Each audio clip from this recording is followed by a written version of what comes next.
வாழ்க வையகம், வாழ்க வையகம், வாழ்க வளமுடன். இது கனடா ஸ்கை யோகா மன்றத்தின் தொடர் சிந்தனை உரை வகுப்பு.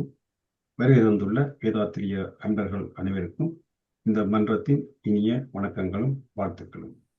இவ்வகுப்பில் முதுநிலை பேராசிரியர் பழனிசாமி ஐயா அவர்கள் மகாரிஷியின் ஞான களஞ்சிய பாடல்களுக்கு தொடர் சிந்தனை உரையாக விளக்கம் அளித்து வருகின்றார்.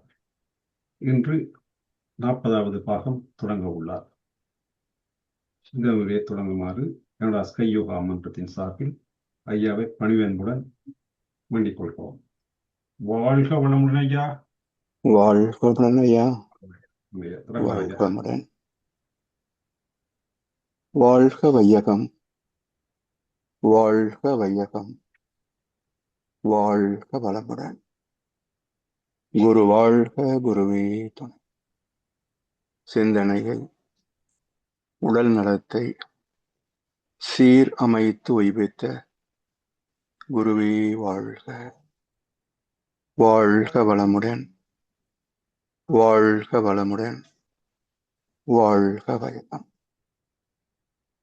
கனடா ஸ்கை யோகா அறக்கட்டளையை சிறப்பாக நடத்தி வருகின்ற ஆன்மீக அன்பு உள்ளங்கள், குறிப்பாக பேராசிரியர் முனைவர் சிவசங்கரம் ஐயா அவர்கள் மற்றும் இந்த தொடர் நிகழ்ச்சியில் சிறப்பித்து வருகின்ற அன்பர்கள் அனைவருக்கும் அருட்தந்தை வேதாத்திரி மகர்ஷி அவர்கள் சார்பாக வாழ்க வளமுடன் என்ற வாழ்த்துக்களையும் எனது அன்பு கலந்த பணிவான வணக்கத்தையும் சமர்ப்பித்து ஞான களஞ்சியம் வேதாத்திரிய கவிதை தொகுப்பின் தொடர் சிந்தனையிலே இன்றைக்கு பண்பாட்டு திருத்தம் வேண்டும் என்ற தலைப்பில் உள்ள கவி.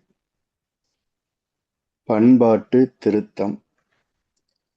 பண்பாடு, பண்படுத்துதல் என்ற வினை சொல்லே பண்பாடு என்ற பெயர் சொல்லாகிறது. பண்படுத்துதல் என்றால் நிலத்தை பண்படுத்துகின்றோம். நோக்கம் என்ன? அதில் விவசாயம் பார்க்கணும். அது தனக்கும் சமுதாயத்திற்கும் உயிர் தருகின்ற உணவாக வெளிப்படணும்.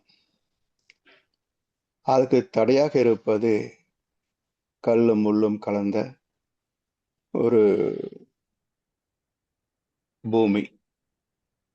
இதை பண்படுத்துகின்ற போது அந்த இடம் விவசாயத்திற்கு பயனாகிறது. அதே போல மனதையும் பண்படுத்தணும். இதுலேயும் எப்படி நிலத்திலே கல்லு முள்ளெல்லாம் இருக்கோ அதே போல இந்த மனதிலேயும் நற்குணங்களும் துர்குணங்களும் கலந்தே இருக்கும். அப்ப நற்குணங்கள் என்ற சத்து மண், துர்குணங்கள் என்ற கல்லு முள்ளு எல்லாம், இவற்றை நீக்கிவிட்டால் நற்குணங்கள் நற்செயல்களாக வெளிப்பட்டு தனக்கும் பிறருக்கும் எப்போதைக்கும் நன்மையே தரும். அதனால் நிலத்தை பண்படுத்தினால் விவசாயத்திற்கு பயனாகும், மனதை பண்படுத்தினால் தனக்கும் சமுதாயத்திற்கும் பயனாகும். அந்த பண்படுத்துகின்ற வழிமுறை அதான் பண்பாடு. அதிலே சிறப்பு பெறுகின்ற போது கலாச்சாரம், கலை கூட்டல் ஆச்சாரம். ஆச்சாரம் என்பது பிராக்டிஸ், தியரி அண்ட் பிராக்டிஸ். இப்போ கலை என்பது இயற்கை வளங்களை வாழ்க்கை வசதிகளாக மாற்றுகின்ற அறிவுக்கு கலை என்று பெயர். இதுவே மனதுக்கு களிப்பூட்டுகின்ற கலைகளை நுண்கலைகள் என்று சொல்லுவோம், ஃபைன் ஆர்ட்ஸ். அப்ப இயற்கை வளங்களை வாழ்க்கை வசதிகளாக மாற்றுகின்ற அந்த தொழில்துறைக்கு கலை என்று பெயர். அதை பின்பற்றி பயன் கொண்டு வாழ்வதே கலாச்சாரம். இப்படி பண்பாடு, கலாச்சாரம் என்றெல்லாம் வகுத்தவர்கள் யார்? என்றால் அறிவில் அறிவாய் நிலைத்தோர், அறம் வகுத்தோர், அதை வாழ்ந்து காட்டினோர். முற்காலங்களிலெல்லாம் வேதங்களை வகுத்தவர்களும் இதிகாசங்களை எழுதியவர்களும் தாங்கள் எதை உணர்ந்தார்களோ, எதை போதிக்கிறார்களோ அந்த நெறிப்படியே வாழ்ந்தவர்கள். அந்த வாழ்கின்ற தத்துவத்துக்குத்தான் ஜீவன் இருக்கும். காலம் கடந்தும் உலகம் உள்ளளவுக்கும் நிலை பெறுகின்ற ஆற்றல் இந்த ஜீவ தத்துவங்களுக்குத்தான் உண்டே தவிர மற்றவர்கள் பிதற்றுகின்ற ஆன்மீக என்று சொல்லி பிதற்றுகின்ற கருத்துக்களுக்கெல்லாம் அற்பாயுசுதான். அவையெல்லாம் காலத்துக்கு தொடர்ந்து வராது. அப்படி ஜீவ தத்துவங்களாக அமைந்தவை எல்லாம் நமக்கு காட்டுகின்ற நன்மை என்ன என்றால், இதன்படி வாழ்ந்தால் சுகம் மட்டுமே உத்தரவாதம், எந்த வகையான துன்பங்களும் தீமைகளோ வந்துவிடாது என்று ஒரு பாதுகாப்பான வழிமுறை, அதைத்தான் தர்மம் என்றும் அறம் என்றும் சொல்லி வைத்தார்கள். அதன்படி பண்பாட்டு திருத்தம் வேண்டும் என்கிறார் மகர்ஷி அவர்கள். அப்போ ஏற்கனவே வகுக்கப்பட்டதற்கு ஒரு திருத்தம் தேவையாக இருக்கிறது. திருத்துதல்னா என்ன? குறைகளை நீக்குகின்ற செயல்பாடுதான திருத்துதல். இந்த திருத்தத்துல 2 வகை இருக்கு. ஒன்று, இந்த உடலில் ஏற்படக்கூடிய குறைபாடுகள், அதையும் திருத்தணும். அதே போல மனதில் ஆத்மாவில் உள்ள குறைபாடுகள், அதையும் திருத்தணும். அப்படி திருத்தப்பட்டு விட்டால் என்ன மேன்மை சந்திக்கின்றன என்றால், இந்த உடல் பரிணாமத்தில் வந்த போது எந்த வகையான குறைபாடும் கிடையாது, நோயும் கிடையாது, எந்த பிரச்சனையும் கிடையாது. அற்புதமான மனித உடல், ஜீவராசிகளிலேயே மிக உன்னதமான படைப்பு, பரிணாமம். மகரிஷி சொன்னது போல எல்லாம் வல்லவனாகவும் எல்லாமே உள்ளவனாகவும் பரிணமித்தவன் மனிதன். அப்படிப்பட்ட மேன்மை உடைய ஒரு பரிணாமம் மனித உடல். மனிதனுடைய அறிவு எப்படி இருந்தது? களங்கமில்லாத அறிவு, களங்கமில்லாத அறிவு. அதுல ஒரே ஒரு குறைபாடு என்ன? சர்வைவல், உயிர் வாழ்வதற்காக எதையும் பயன் கொள்வது. அப்ப இன்னொரு கொன்று உயிர் வாழ்ந்த விலங்கினத்துடைய பதிவு. இது ஒரே ஒரு குறைபாடோடு தான் மனிதன் பிறக்கிறான். இந்த ஒரு குறைபாட்டை நீக்குவதற்கு விவசாயம் போதுமே, இல்லையா? விலங்குகளுக்கெல்லாம் ஒரே தேவை உணவு தானே. மற்றது இனவிருத்தி காலத்தால் அதுவே இயற்கையாக செய்து கொள்ளும். அதே போல மனிதனுக்கும் அடிப்படை தேவை உணவு தான். அப்ப விவசாயம் தோன்றிய போதே இந்த குறைபாடு நீங்கி இருக்க வேணும். ஆனா நீங்கவில்லையே. காரணம் என்ன? சர்வ வல்லமை மிக்க பகுத்தறிவு என்ற இந்த 6வது அறிவை பிறர் வளம் பறித்தல் என்ற விலங்கின குணத்திலே இணைத்ததனால இன்று வரைக்கும் எத்தனை எத்தனை எத்தனை நுட்பமான குற்றங்களை செய்ய முடியும், பெரும் குற்றங்களை செய்தால் எப்படி நுட்பமாக தப்ப முடியும் என்ற அளவிலே கிரிமினல் மைண்ட் இதுதானே உலகத்தில் அதிகமா இருக்கு. நல்லவர்கள் வாழ்வதற்கே உலகம் தகுதி இல்லை என்ற அளவுக்கு கெட்டு போனதுக்கு காரணம் என்ன என்றால், நம்முடைய ஞானிகள் வகுத்த இந்த இதிகாசங்களிலே அந்த கருத்துக்களை தெளிவாக மக்களிடத்திலே சேர்க்காதது ஒரு குறை. மறுபக்கம் என்ன வகை துன்பம் வந்தாலும் அதுக்கு தீர்வு என்று ஒரு குறுக்கு புத்தி வேலை. உடம்பு சரியில்லையா, இந்த மருந்து சாப்பிட சரியா போயிடும். பிரச்சனையா, namology, gemmology, astrology, numerology, Balaji, எப்படி ஏதோ ஒன்றை சார்ந்து விடுன்னு சொன்னாங்களே தவிர, இறை நீதி இப்படித்தான், அதுக்கு முரண்பட்டால் இது வரும் என்று ஆணித்தரமாக தெளிவாக விளக்கி சொல்லக்கூடிய அறிவு ஏன் காணாமல் போனது? அப்ப அங்கேயும் மனிதனுடைய பற்றாக்குறை அறிவை பயன்படுத்தி தான் வசதியாக வாழ்வது எப்படி என்று சிந்தித்த குறுக்கு புத்தி தானே. எல்லோரும் இன்புற்றிருக்க நினைப்பதுவே அல்லாமல் வேறொன்றும் அறியேன் பராபரம் என்று சொன்னாங்களே, அதை குப்பையில் போட்டதுடைய விளைவு தானே இந்த சமுதாய குற்றங்கள். அதனால் மீண்டும் இதை திருத்த வேண்டிய கட்டாயத்தில் உலகம் இருக்கிறது. ஏற்கனவே அறிமுகப்படுத்தப்பட்ட பண்பாடு சிதைந்து போனது. எனவே அதை மீண்டும் சீர்திருத்துகின்ற போது அந்த திருத்தத்தை 2 வகையா சொல்வார். ஒன்று மருத்துவம், அடுத்து தத்துவம். துவம் என்றால் இறைநிலையே பரிணமித்த நிலை. இதுவாக அதுவாக எல்லாமாக யாதுமாய் யாவையுமாய் பரிணமித்த நிலை துவம். தத்துவம் சொல்றோம் இல்லையா? அப்ப மருத்துவம் என்றால் உடல் துவக்கத்தில் எப்படி ஆரோக்கியமான பலமான நிலையிலே வலுவான நிலையிலே உருவானதோ, அது குறைந்து போனதுக்கு காரணம் நோய்வாய்ப்பட்ட உயிர் சக்தியை தக்க வைத்துக் கொள்ள முடியாத இயலாமை. இதை சீர்திருத்தி மீண்டும் இயல்பு நிலைக்கு திருத்தி வைப்பது அது மருத்துவம்.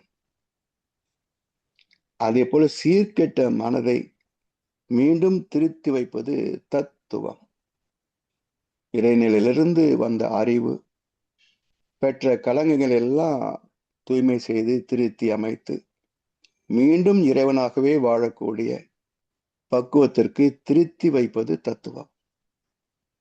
இப்படி மருத்துவமும் தத்துவமும் மனித வாழ்க்கைக்கு இன்றியமையாத தேவைகள். இதுல மருத்துவம் மறந்து விட்டது. சாக போற பிணத்தை கூட 4 நாளைக்கு வைத்துக் கொள்ளக்கூடிய வகையிலையும், செத்த பிணத்தையும் 4 நாளைக்கு ஃப்ரீசர்ல வைத்து உறவு சொந்தம் வருகின்ற வரைக்கும் காத்துக்கொள்ள வகையிலையும் விஞ்ஞானம் மறந்து விட்டது. மருத்துவம் வளர்ந்த வேகத்திற்கு தத்துவம் வளர்ந்ததா? இல்லை. அப்ப மருத்துவம் என்பது குறை வந்த பிறகுதான் மருந்து தேவை. கெட்டதுக்கு அப்புறம் சூரிய நமஸ்காரம். ஆனா தத்துவம் என்பது என்ன? Prevention is better than cure. வருமுன் காப்பது தத்துவம். அப்ப எல்லா வகையிலையும் உடல், குடும்பம், சமுதாயம், இந்த உலகம் எல்லா வகையிலையும் ஒரு சுகாதாரமான வளமான வாழ்க்கைக்கு உத்தரவாதம் தத்துவம். இதிலே எல்லா இயலும் அடங்கி போகும். மருத்துவம், விஞ்ஞானம், பொருளாதாரம் எல்லாமே தத்துவத்தில் அடங்கி போகும். அப்படி என்ன சிறப்பை தத்துவத்திலே பெறுகிறோம்? மனதை திருத்தி அமைப்பதனால என்னென்ன நன்மைகளை நாம் பெறப்போகிறோம்? அதைத்தான் மகிழ் சொல்றாங்க. பண்பாட்டு திருத்தம் வேண்டும். சிதைந்து போன பண்பாட்டை மீண்டும் சீர்திருத்தி வைப்பது. சீர் என்றால் தெய்வநீதி. சீர்திருத்தம் என்றால் தெய்வநீதியை மறந்துவிட்டு புறக்கணித்துவிட்டு தொலைந்து போன சமுதாயத்தை, மனித மனங்களை மீண்டும் திருப்பி தெய்வநீதியோடு இணைந்து வாழச் செய்வதுதான் சீர்திருத்தம். அந்த திருத்தம் வேண்டும் என்று மகிழ்ச்சி அற்புதமான தலைப்பை தந்திருக்கின்றார். சரி, பண்பாட்டு சீர்திருத்தம் வேண்டும். எப்படி என்றால், அகண்ட பேரண்டத்தில் அமைதி நிலையில் திகழும் ஆயிரம் ஆயிரம் விளைவு அத்தனையும் உணர அகண்ட நிலை கண்ட நிலை அறிந்து கொள்ளும் ஆற்றல் ஆறாவதாம் அறிவு மனிதனிடம் உள்ளது. அகண்ட பேரண்டத்தில் புலன்களுக்கு எட்டா ஆதிபரம் இறைநிலையை அறிந்து விண் உணர்ந்து அகண்ட கண்ட நிலைகளிலே நிறைந்த காந்தம் உணர அறிவிற்கு மெய்ஞானம் விஞ்ஞானம் ஒன்றாம். ரெண்டும் சரியாப்படும். தத்துவமும் மருத்துவமும் இணைந்து போகும். அறிவியலும் விண்ணியலும் இணைந்து போகும். அதற்கான கல்வி என்ன? தத்துவம். தத் என்பது இறைநிலை, துவம் என்பது இறைநிலையே அடைந்த மாற்றங்கள். எத்தனை மாற்றங்கள்? அனந்தம். அனந்தராமன். அப்ப ராமன் என்ற சொல்லே ரா என்பது உயிர்மெய் எழுத்து, இம் என்பது மெய்யெழுத்து. அப்ப வாழ்க்கையின் நோக்கம் என்ன? ராமன் எதை போதிக்க வருகிறது என்பதை அந்த பெயரிலேயே குறிப்பிட்டு விட்டார் பகவான் வால்மீகி மகரிஷி. உயிரும் உடலும் உள்ள மனிதன் இறைவனை அடைய செய்வதே ராமாயணம். ராம். அப்ப ஏன் ராமா ராமான்னு சொல்லுனாங்க? பக்தியா? பொருள் தெரியாமல் சொன்னால் அது பக்தி. ரா என்ற உயிரும் மெய்யும் கலந்த எழுத்து, உயிரும் உடலும் கலந்த இந்த வடிவம் இறைவனை அடைவதே பரிணாமத்தின் நோக்கம். தர்மசம் ஸ்தாபனார்த்தாய சம்பவாமி யுகே யுகே. பரிணாமத்தின் உச்சம் மனிதனாக வந்ததற்கு காரணம் என்ன? எல்லா வகையான குறைபாடுகளையும் துன்பங்களையும் நீக்கிய நிலை, இறைநிலை உணர்ந்து விட்டால். எனவே ராம் என்ற 2 எழுத்துக்கள் உள்ள ஒற்றை சொல்லிலேயே வாழ்க்கையின் இலக்கணம் இதுதான். எங்கே இருக்கிறோம், எங்கே போகணும் என்று எடுத்து விளக்கிய அற்புதமான ஒரு சொல். சரி, இப்போ இந்த இறைவனே அடைந்த பரிணாமம் அனந்தராமன். அனந்தம் என்றால் இன்ஃபினைட், எண்ணற்ற இயக்கங்கள் தோற்றங்கள் எல்லாமே. அப்படி எத்தனை இங்கே தோன்றிருக்கின்றன? தத் என்ற இறைநிலையிலிருந்து துவம் என்ற தோற்றங்களாக எத்தனை வந்தன? மூலம் இறை துகள், பயணம் விண் முதல் பஞ்சபூதங்கள், உணர்நிலை நுண்ணுயிர் முதல் மனிதன் வரைக்கும். இவ்வளவுதானே இருக்கிறது. எண்ணிக்கை இன்ஃபினைட்டா இருக்கலாம், வகைகள் 5 தானே, பிளஸ் அறிவு 1. எனவே இதை அறிகின்ற அறிவு தத்துவம். அங்கே இருந்து மூலத்திலிருந்து முன்னோக்கி வந்தால் தத்துவம். நான் யார் என்று கேள்வி கேட்டு நம்மிலிருந்து பின்னோக்கி போய் இறைவனே அனைத்தும் என்று உணர்வது அகம் பிரம்மாஸ்மி. அகமாக எனக்குள் இருக்கின்ற மூலப்பொருள் எது? சுத்தவெளியின் ஒரு நுண்துகள். இது எங்க இருந்து வந்தது? தாய் தந்தை. அவங்க எங்க இருந்து வந்தாங்க? இப்படியே பின்னோக்கி போனால் முதல் ஒரு ஆண் பெண், ரதி மன்மதனோ ஆதாம் ஏவாளோ குரோமோசோம் எக்ஸ் அண்ட் ஒய்யோ ஏதோ ஒண்ணு, ஒரு ஆண்மை ஒரு பெண்மை. இது எங்கிருந்து வந்தது? விண்ணிலிருந்து வெளிப்பட்டது, பஞ்சபூத சேர்க்கையினால் வெளிப்பட்டது. அதுல 5 4 3 2 1 விண். அதற்கு மூலம் இறைநிலை. பரம் ஆய சக்தியுள் பஞ்சமா பூதம், தரம் மாறி தோன்றும் பிறப்பு. நிலம் 5, நீர் 4, இடங்கி 3, உலக 2, 1 விண். பரம் ஆய சக்தியுள் பஞ்சமா பூதம். அந்த இறைநிலைதான் அனைத்துக்கும் மூலப்பொருள், முழு முதற் பொருள். இதுல எத்தனை மதங்கள் அங்க இருந்தன, எத்தனை ஜாதி பேதங்கள் இருந்தன,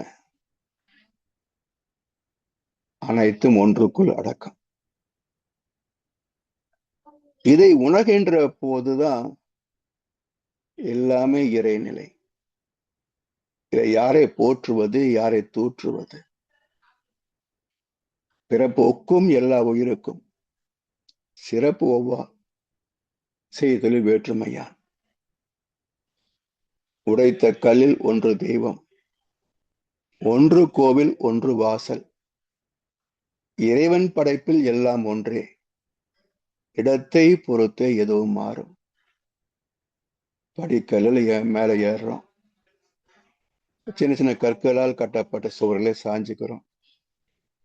கர்ப்பகிரகத்தில் இருக்கின்ற கல்லை வணங்குகிறோம். இதுல எந்த கல் இறைவனுக்கு உகந்தது? கண்ணாசன் இந்த பாட்டுக்கு மூலம் சிவவாக்கருடைய ஒரு கவி.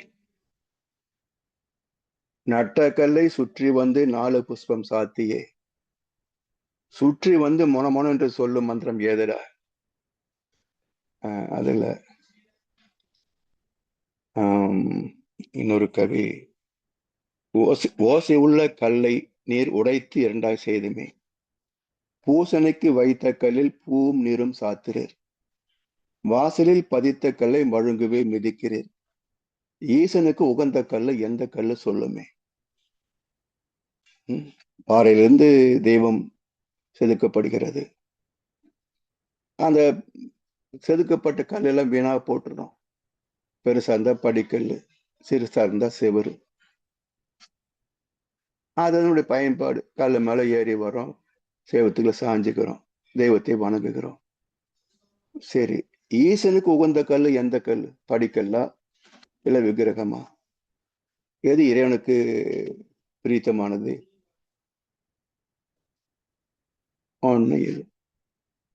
எல்லாம் என்னுடைய படைப்பே, உயர்ந்ததும் இல்லை, தாழ்ந்ததும் இல்லை. அப்ப இந்த அறிவு, இந்த அத்வைத தத்துவம் ஏன் நமக்கு எட்டவில்லை? எல்லாம் இந்த குறுக்கு புத்திக்காரனுக்கு பண்ற வேலை. உலகத்தின் அத்தனை பிரச்சனைகளுக்கும் மனிதன் தான் காரணமே தவிர இறைவன் காரணம் இல்லை. ஆனா பேர் யாருக்கு? இறைவன் நம்மளை தண்டிக்கிறான். இவன் பண்ற யுகத்தெல்லாம் பண்ணிட வேண்டியது. யார் மேல குத்தம்? சனி சரியில்லை, ராகு சரியில்லை, குரு சரியில்லை, இறைவன் சரியில்லை, கடவுளை உனக்கு கண்ணே இல்லையா, இப்படி எல்லாம் எங்களை தண்டிக்கிறையே. அப்ப இவன் செய்யற தவறுகளுக்கு யார் மீதோ பழி சுமத்தினால் திருத்தம் எப்படி வரும்? சோ முதலில் நம்முடைய குற்றம், குறை, கடமைகளை ஆராய்ந்து பார்த்து ஏற்றுக்கொண்டால் அதுல வைக்கப்பட்ட திருத்தம் வராதுங்க. நம்முள் இருக்கின்ற குறைகளை நாம் கண்டெடுக்க வேண்டும். முதல் அதை நீக்குகின்ற வழிவகை என்னன்னு தேடணும். அப்பதான் மாற்றம் வரும். இறை வழிபாடு என்பதெல்லாம் பெயின் கில்லர் மாதிரிங்க. பெயின் கில்லர் என்ன பண்ணும்? அப்போதைக்கு வலியை குறைக்கும். நோய் குணமாகுமா? ஆகாது. உடலே நோயை குணப்படுத்துகின்ற வரைக்கும் பெயின் கில்லர் சாப்பிடும். பெருமை யாருக்கு? இந்த மருந்து சாப்பிட்ட உடம்பு சரியா போச்சு. பண்ணது யாரு? உடம்புக்குள் இருக்கின்ற அறிவு. அதான் சரிப்படுத்திடுச்சு. இது போல நெஞ்சுக்கு நிம்மதி ஆண்டவன் சன்னதி, ஒரு பெயின் கில்லர். தாங்க முடியாத சோகம், இறைவா காப்பாத்துன்னு போய் கோயில உட்கார்றோம். அவனை காப்பாத்துறான். அவனே உடலாக உயிராக இருக்கின்றான் நம்ம உடம்புக்குள்ள. இங்க இருக்கின்ற இறைவனே நம்மை காப்பாற்றுகிறான். பெருமை அங்க இருக்கிற இறைவனுக்கு, கல்லுக்கு பெருமை. இங்க இருக்கிற ஜீவனுக்கு பெருமை இல்லை, இல்லையா? உள்ளம் பெருங்கோயில், ஊனுடம்பு ஆலயம். இந்த கோவிலுக்குள்ளே இறைவன் குடிகொண்டிருக்கின்றான். இவனுக்கு மரியாதையே கிடையாது. அங்க கட்டடத்துக்குள்ள இருக்க கல்லுக்கு இருக்கிற மரியாதை இங்க இருக்கிற ஜீவனுக்கு கிடையாது. தெல்ல தெளிந்தார்க்கு ஜீவன் சிவலிங்கம். தெல்ல தெளிந்தார்க்கு ஜீவன் சிவலிங்கம். அதனால் இந்த திருத்தம் வேண்டும். இறைவனை பற்றிய தெளிவும் இறை நீதியை பற்றிய தெளிவும் பின்பற்றுதலும் வேண்டும். அதுக்கு பேர் தான் இறை வழிபடுதல். இப்போ இறை வழிபடுதல், இறை நிலை புரியுது. இறைவன் எந்த வழியிலே உலகத்தை நடத்தி கொண்டிருக்கின்றான்? இறைவன் எந்த மார்க்கத்துல இவ்வளவு எண்ணற்ற கோள்கள், மண்டலங்கள், 820 கோடிக்கும் அதிகமான மனிதர்கள், ஒவ்வொரு மனிதன் செய்கின்ற காரியங்களும் ஏராளம். இத்தனையும் கணக்கெடுத்து கவனிக்கிறான்னு சொன்னான். அவன் எவ்வளவு பெரிய திறமை உள்ளவனாக இருக்கணும் இல்லையா? இந்த அரைக்கட்ட விரல், வலது கை இடது கை, அரைக்கட்ட விரல், இதுலக்குள்ள ஒரு ரேகையை பதிச்சு அதுல 820 கோடி டிசைன் போட்டிருக்கிறானே. இவனை விட பெரிய ஆர்கிடெக்சர் யாருக்க முடியும்? கூட்டும் இசையும் கூட்டின் முறையும் காட்டும் என்னிடம் கதை சொல்ல வந்தாயோ. வெறும் சரிகம பார்த்தனே 7 ஓசையை வச்சுக்கிட்டு நீ பாடின, ரைட், ஓகே. ஆனா நான் எத்தனை காம்பினேஷன் பெர்மிடேஷன் போடுவேன் தெரியுமா? கூட்டும் இசையும் கூட்டின் முறையும். என்கிட்ட வந்து நீ கதை காட்டுறிய? இந்த அரை கட்டாருக்குள்ள 820 கோடி டிசைன் போட முடியும், வச்சு பாருங்க. அவன் எங்க இருக்கிறான்? எப்படி இருக்கிறான்? எனவே இந்த இறைவனை அடைவதே ராம் அயனம். அயனம் என்றால் மாற்றம். அயனாம்சம் பிரம்மம், பிரஜானம் பிரம்மம். அப்ப அயனம் என்ற மாற்றங்கள், டிரான்ஸ்பர்மேஷன், எவல்யூஷன். பிரஜானம் பிரம்மம், உணர்வுகளே சாங்கிய யோகம், கான்சியஸ்னஸ், அதுதான் தெய்வம், அறிவே தெய்வம். எனவே இது எல்லாம் புரிந்து கொள்வதற்காக அகண்ட பேரண்டத்தில் அமைதி நிலையில் திகழும் பேரண்டம். இதுல அண்டங்கள் இருக்கு, கேலக்சிஸ். அத்தனை அண்டங்களும் சேர்ந்த நிலை யூனிவர்ஸ்.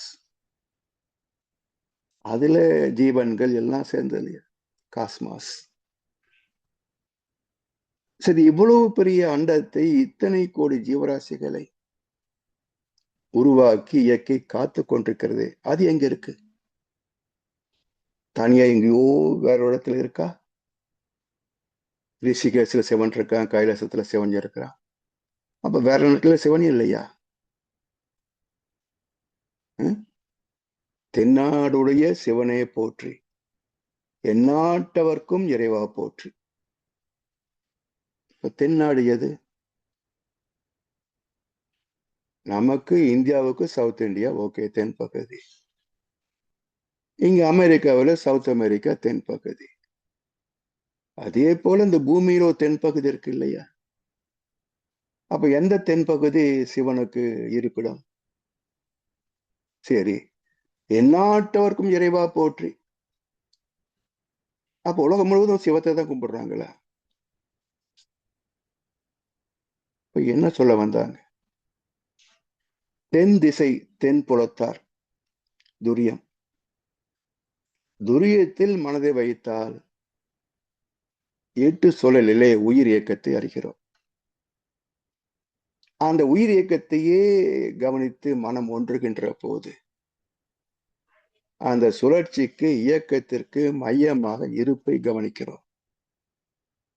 அந்த இருப்பு தான இறைநிலை. இதனுடைய மூலம் என்ன? விண் என்ற ஆற்றல். அதற்கு மூலம் இறைநிலை. அப்ப 8ல இருந்து 7 to 4 3 to 1 0. Alpha theta delta. இயக்கம் அற்ற நிலை 0. அப்படி இறைவனை அறிகிறோம். அப்ப தென்னாடுடைய சிவனையை போற்றி, கேட்வே டு காட் பிரம்மரந்தர் சொல்கிறோமே, அந்த உச்சியிலே இறைவனை அறியலாம். அதனுடைய மூலத்தை சுத்த வெளியிலே அறிகிறோம். எந்நாட்டவர்க்கும் இறைவா போற்று. அப்ப நமக்கு வாழ்வதற்கு ஒரு நாடு, நாடு என்றால் நாடி வருகின்ற இடம். வளம் இருந்த பகுதியில் நாடி போனோம், அங்கேயே செட்டில் ஆனோம், அதுக்கு நாடு என்று சொன்னாங்க. நாடு, அதை நாடு, நாடாவிட்டால் ஏது வீடு. கொஞ்சம் வாதியுடைய பாட்டு. நாடு, அதை நாடு, அதை நாடாவிட்டால் ஏது வீடு. அப்ப எந்நாட்டவர்க்கும் இறைவா போற்றி என்றால் நாடுகளுக்கு மட்டும் அல்ல, பூமிக்கு மட்டும் அல்ல, பஞ்சபூதங்களுக்கு நாடு இந்த பிரபஞ்சம். எல்லா கோள்களுக்கும் நாடு இந்த பிரபஞ்சம். இந்த பிரபஞ்சத்திற்கு நாடு இறைநிலை, அங்கத்தான் இருக்குது. அப்ப நாம் தங்குகின்ற இடம் நாடு என்றார், இந்த பிரபஞ்சம் தங்குகின்ற இடம் வீடு, வீடு பேரு. அதனால் அந்த மூலத்தை அறிய வேண்டும். அகண்ட பேரண்ட மதில், பேரண்டத்தில் அமைதி நிலையில் திகழும். ஒரு சின்ன ஒரு செய்தி செய்துட்டா உடனே முழு பக்க விளம்பரம் போட்டு ஊரெல்லாம் போஸ்ட் ஒட்டிடுறோம், ஊரெல்லாம் போஸ்ட் ஒட்டிடும். நான் தான் செஞ்சேன், நான் தான் செஞ்சேன், நான் தான் செஞ்சேன். ஆனா இவனையும் சத்தம் இல்லாம ஒருத்தன் இயக்கி கொண்டிருக்கிறானே, நான் எங்க காட்டிக்கிறானா? நான் தான் உன்னை படைச்சேன், நான் தான் உனக்கு எல்லாம் கொடுத்துட்டு இருக்கிறேன், என்னை கும்பிடுன்னு எங்கேயாவது இறை வந்து சொன்னானு? இல்லையே. இப்படி ஒரு பூமி உண்டு என்பது இறைவனுக்கு தெரியாது. தனக்குள் தான் இவ்வளவு பெரிய பேரண்டம் இருக்கிறது என்பது சுத்தவனுக்கு தெரியாது. பரமாத்மா என்ற நிலை வருகின்ற போது உணர்கின்ற தெய்வமாகிறது. இவ்வளவு பெரிய திருவிளையாடலை நான் தான் நிகழ்த்தி கொண்டிருக்கிறேன் என்பது சுத்தவனுக்கு தெரியாது. அது பாட்டுக்கு அமைதியா இருக்கு. பூஜ்யத்துக்குள்ளே ஒரு ராஜ்யத்தை ஆண்டு கொண்டு புரியாமலே இருப்பான் ஒருவன், அவனை புரிந்து கொண்டால் அவன் தான் இறைவன். எப்படிலாம் இருக்கிறான், பூஜ்யமா இருக்கிறான், சரி, எப்படியெல்லாம் இருக்கிறான்? தென்னை இளைஞருக்குள்ளே தேங்கியுள்ள ஓட்டுக்குள்ளே தேங்காயை போல் இருப்பான் ஒருவன், அவனை தெரிந்து கொண்டால் அவன் தான் இறைவன். அவனை எப்படி அடைய முடியும்? முற்றும் கசந்ததென்று பற்றறுத்து வந்தவர்க்கு, அற்றது பற்று என உற்றது வீடுன்னு சொன்னாங்களே, அது போல முற்றும் கசந்ததென்று பற்றறுத்து வந்தவர்க்கு சுற்றம் என நின்றிருப்பான் ஒருவன், அவனை தொடர்ந்து சென்றால் அவன் தான் இறைவன். இதுக்கு மேல என்ன தத்துவத்தை எளிமையா சொல்ல முடியும்? அவன் என்ன சொன்னான்? கூத்தாடி குடிகாரன், அவர் எப்படி வந்துட்டு போகட்டும், சொல்லப்பட்ட கருத்து நமக்கு வழிகாட்டுதான் இல்லையா? அவனு மறைக்கலையே, நான் அப்படித்தான் இருந்தேன், எழுதியே வச்சார், எழுதியே வச்சுட்டு போனார். அப்ப தன் குற்றம் குறை கடமை யார் முதல்ல தைரியமாக தன்னுடைய குறையை ஏற்றுக்கொள்கிறார்களோ அவர்களே திருத்தத்திற்கு தகுதி உள்ளவர்கள், திருத்திக் கொள்வார்கள். அதனால் அகண்ட பேரண்டமதில், பேரண்டத்தில் அமைதி நிலையில் திகழும். ஆயிரம் ஆயிரம் விளைவு அத்தனையும் உணர. எத்தனை இயக்கங்கள் சொல்ல முடியுதா?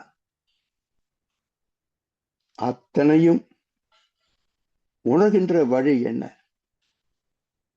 உயிர் உணர்வு. நான் தான் செஞ்சேன், நான் தான் செஞ்சேன்றாங்க. சரிப்பா, எது செஞ்சது? உன்னுடைய கையா காலா? உன்னுடைய உயிரா சக்தியா? உன்னுடைய மனமா அறிவா? எதுப்பா அதை சாதிச்சதுன்னு கேட்டா என்ன விடை? அதனால எது செய்தது சொல்லு? சக்தி இல்லைன்னா உடம்பே பிணம் சொல்றோம். அப்ப சக்தி தான் உடலை இயங்க வைக்க கொண்டிருக்கிறது. சக்திக்கு என்ன உருவம்? சக்தி ஆதிபர சக்தின்னு நிறைய வடிவத்தை கொடுத்துட்டோம். நமக்குள்ளேயும் சக்தி இருக்குது. இதுக்கு என்ன வடிவம் சொல்லுங்க? இந்த சக்திக்கு மூலம் எங்கே? சிவம். தெல்ல தெளிந்தார்க்கு ஜீவன் சிவம். அப்ப இறைவன் எங்க இல்லை? எப்படி எல்லாம் ஆனா? எப்படி 1000 விளைவு அத்தனையும் உணர அகண்ட நிலை கண்ட நிலை அறிந்து கொள்ளும் ஆற்றல். கண்டம் என்றால் பிரிவுபட்டது, பின்னப்பட்டது. அகண்டம் என்றால் விரிந்த நிலை, ஒன்றான நிலை. இந்த பிரபஞ்சமே அகண்ட பேரண்டம். எத்தனை அகண்டது? விஞ்ஞானம் ஏதோ கணக்கு சொல்லுது. எப்படி அளந்தாங்கன்னு நமக்கு தெரியாது.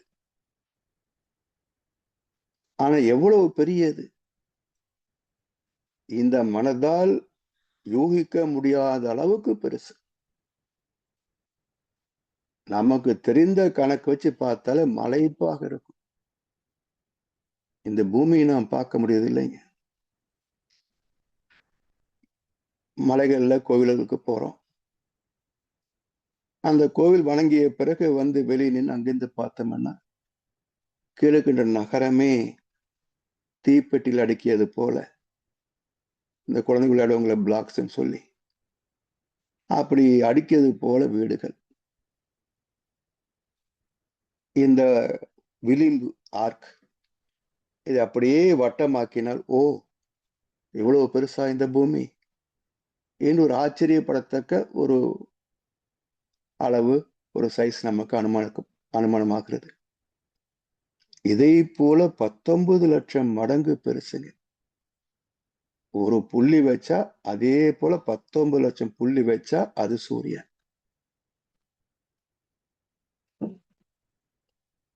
அதோட முடிஞ்சு போச்சா? 700 கோடி மைல் ஆர்பிட் ரேடியஸ்.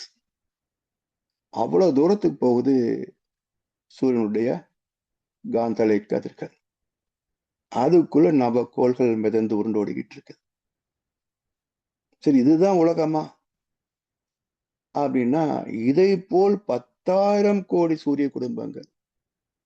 1 2 ஆயிரம் இல்ல, 10,000 கோடி சூரிய குடும்பங்கள்.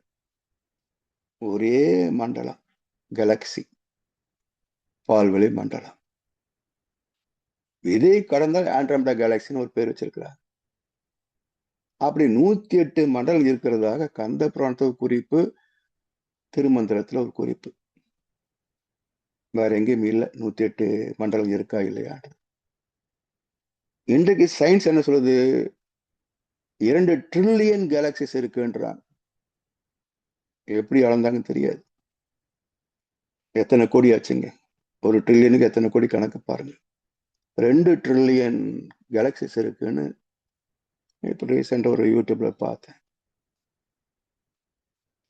அப்ப அத்தனையும் கூட்டினா எவ்வளவு பெருசு இருக்கும். அங்கெல்லாம் நம்ம பரிச்சயம் இருப்பாங்களா இல்லையா? எவ்வளவு பெரிய பேரண்டம்.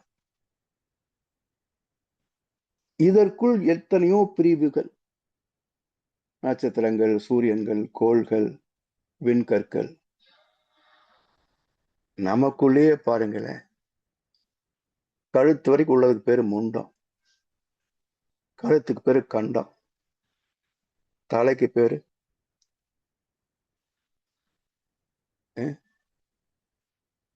அண்டத்தில் கடவுளாய் அழைக்கப்படுபவன் பிண்டத்துள் உயிரென பேசப்படுகிறான்.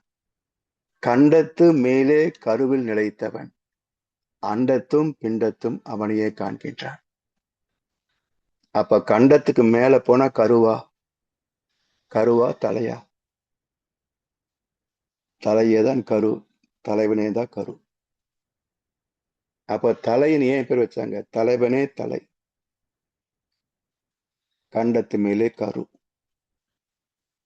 அந்த கருவைத்தானே 8 அலை சொல்லல உயிருக்கு மத்தியில பார்க்கிறோம் கருப்பொருள். இந்த கருப்பொருளுக்கு மூலப்பொருள் எது? சுத்தவெளி, இறைநிலை. எனவே அகண்ட நிலை, கண்ட நிலை, இந்த இரண்டு நிலைகள் அறிந்து கொள்ளும் ஆற்றல். எப்படி அறிந்து கொள்ளலாம்? இது கண்ட பிண்டம் பார்த்தோம், கண்டம் கழுத்து, ஆண்டம் அல்லது கரு தலை. இதுல எப்படி நம்ம புரிஞ்சுக்கலாம்? கொஞ்சம் யோசிச்சு பாருங்க. 5 உணர்புலன்கள், சென்சி, அதான் சொல்லுவோம் ஞான இந்திரியங்கள், உணர்புலன்கள். இதெல்லாம் எங்க இருக்குங்க? வாய் இருக்கு, மூக்கு இருக்கு, கண் இருக்கு, காது இருக்கு. 4 இங்க இருக்கு. 5வது மெய், அது உடம்பு முழுவதும் இருக்குன்னு சொல்றோம். இருக்கு. உணர்வது எங்க? உடல் முழுவதும் தோலாக போர்த்தப்பட்டிருக்கிறது, மெய்யாக போர்த்தப்பட்டிருக்கிறது. அறிவது எங்க? மூளையில, தலையில, அறிவுல. அப்ப அறியும் புலன் அனைத்தும் 5 புலன்களும் கழுத்துக்கு மேலதான் இருக்குது. அது காந்த உடல். உணர்வது காந்தம். ஐவகை உணர்வுகள், 5 இருக்கிற இடம் கழுத்துக்கு மேல. கழுத்து கீழே 4 கர்மேந்திரியங்கள், கழுத்துக்கு மேல வாய் ஒரு கர்மேந்திரியம், மொத்தம் 5 செயல் புலன்கள். அப்போ இந்த செயல் புலன்கள் என்பது பஞ்சபூத சேர்க்கை, உயிரோடு சேர்ந்த இயக்கம். இதனுடைய எல்லாவற்றையும் அறிவது தலையில் இருக்கின்ற உணர்வு கேந்திரம், காந்த மண்டலம். அப்ப நம் உடம்புக்குள்ளேயே இந்த முண்டம் எதையும் அறியாது. எதோ ஒழுங்க செய்யலாம் சரியா முண்டம் அப்படின்றோம் இல்லையா? முண்டம் ஒன்றும் உணர முடியாது, தலையில் தான் உணர முடியும். அப்போ உணர முடியாதது இந்த உடல், உணரக்கூடியது தலை. உணர்வது எது? மூளை வழியாக அறிவு. அப்ப இந்த உடலை ஆய்ந்து பார்த்தாலே பஞ்சபூதங்கள் இருக்கு, காந்தம் இருக்கு, பஞ்ச தன்மாத்திரை இருக்கு. அப்ப இத்தனைக்கு மூலப்பொருள் எது? மூலப்பொருள் எது? அதான் இறைநிலை அறிவு. அது தலையில மட்டும்தான் இருக்குமா? கால் இருக்காதா? பாதத்தில் இருக்காதா? கோயிலுக்கு போனா செருப்பு வெளி விட்டுட்டு போறோம், ஏன் உள்ள போட்டு போனா என்ன?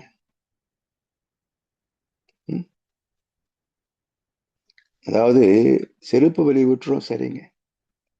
ஒரு முறை பழனிக்கு போகும்போது செருப்பு வெளியே விட்டுரும். சரிம்மா, என் செருப்பு பாரு,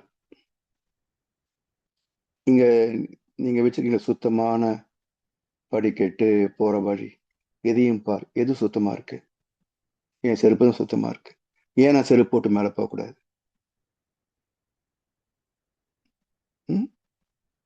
அப்போ செருப்பு போட்டு மேல போகக்கூடாதுன்னு சொன்னா நீ நடக்கிற பாதைய தூய்மை வச்சிருக்கணும் இல்லையா? அதுக்கு உண்டியில காசு போடுறோம். அப்புறம் சம்பிரதாயம் மட்டும் ஃபாலோ பண்றீங்க. நோக்கம் என்ன? செருப்புல இப்போ நடந்து வந்த பாதையில் என்னவோ இருக்கலாம், அது அசுத்தப்பட்டு போயிருக்கும். அதோட கோயிலுக்குள்ள போனா கோயில் சுத்தம் கெட்டு போயிடும். அதனால வெளிவிடுன்னு சொன்னாங்க. ஆனா நீ சப்பலை வெளிவிடுன்னு சொல்லிட்டு வச்சு நடந்து போற இடத்த இவ்வளவு அசிங்கமா வச்சிருந்தீங்கன்னா இது மட்டும் எப்படி கர்ப்பகிரகம் வரைக்கும் போலாமா? எங்க இருக்கு? அதனால எதை செய்தால் சிந்தித்து பார். எப்பொருள் எத்தன்மை தாயினும் அப்பொருள் மெய்ப்பொருள் காண்பது அறிவு. எப்பொருள் யார் யார் வாய் கேட்பினும் அப்பொருள் மெய்ப்பொருள் காண்பது அறிவு. இதிலே 2 தத்துவம் இருக்கு. ஒன்று பஞ்சபூத தத்துவம், மற்றது காந்த தத்துவம். எப்பொருள் எத்தன்மைத்து ஆயினும் பஞ்சபூதம், உடம்பும் பஞ்சபூதம் தான். அப்ப இந்த உடம்பு எதனால ஆய்ந்து பார்க்கிறோம். இதெல்லாம் கண்ணுக்கு தெரியுது, கருவுக்கு எட்டுது. செக் பண்ணி பார்த்துடலாம் எங்க ஃபால்ட் இருக்குன்னு மருத்துவர்கள் கண்டுபிடிச்சு சொல்லிடுவாங்க. எப்பொருள் யார் யார் வாய் கேட்பினும் அப்பொருள் மெய்ப்பொருள் காண்பது அறிவு. என்ன சொல்ல முடியும்? மற்றவங்க இயற்கை ரகசியங்களை, அனுபவங்களை, இதைத்தானே சொல்ல முடியும். அப்ப அதுல எது உண்மை, எது பொய், எது ஏமாத்து வேலை, அதை தெரிஞ்சுக்கணும் இல்லை. அப்ப யார்கிட்ட கேட்க முடியும்? எல்லோரும் இன்புற்றிருக்க நினைப்பது அல்லாமல் வேறொன்றும் அறியன் பராபரமேன்னு எந்த குரு வாழ்கிறாரோ அவர்தான் அசல் குரு. மற்றவங்க எல்லாம் டூப்ளிகேட்ஸ். ஒரிஜினல் பேர்ல சரக்கு இல்லாத தரம் குறைந்த மாதிரிகள். அவங்க கிட்ட போன என்ன சொல்லுவான்? அம்பாளுக்கு அர்ச்சனை பண்ணுமா? அவனுக்கு அதானே தெரியும். எனவே உண்மையான குருடத்தில் வருகின்ற போதுதான் இந்த உடம்புக்குள்ளே இறைவன் ஜனிக்கின்றான். இறைவனு நம்ம உடம்புக்குள்ளே இருக்கின்றான். உள்ளம் பெருங்கோவில் ஊன் உடம்பு ஆலயம். வள்ளல் பிறனார்க்கு வாய் கோபுர வாசல். தெல்ல தெளிந்தார்க்கு ஜீவன் சிவலிங்கம். உள்ளத்தின் உள்ளே உள பல தீர்த்தங்கள் மெல்ல குடைந்து நின்று ஆடார். வினை கெட பள்ளமும் மேடும் பறந்து திரிவரே கள்ள மனமுடை கல்வி இல்லோரே. திருட்டு பசங்கன்றாரு திருமூலர். கோயில் சுத்திர பக்தன் சொல்லி பெருமைப்பட்டுக்கிறான திருட்டு பசங்க. கள்ள மனமுடை கல்வி இல்லோரே. நீ பிஹெச்டி வாங்கியிருக்க, நிறைய பேர் நிலத்துக்கு பட்டம் வாங்கி வச்சிருக்கிற, ஆனா வாழ்க்கை கல்வி இறை கல்வி கத்துக்கொள்ளையே. அப்ப நீ படிக்காதவன் தான், கல்வி இல்லாதவரே. அப்ப உண்மையான கல்வி என்பதை எப்படி ஏற்றுக்கொள்கிறார்கள் என்றால், எது வாழ்க்கைக்கு ஆதாரமோ இறை முதல் உயிர் வரை அதை கற்று தேர்ந்து தெளிந்து அதன்படி வாழ்ந்தால் மட்டுமே கல்வி கற்றவன் அர்த்தம். அதான் விவேகானந்தர் சொன்னார்.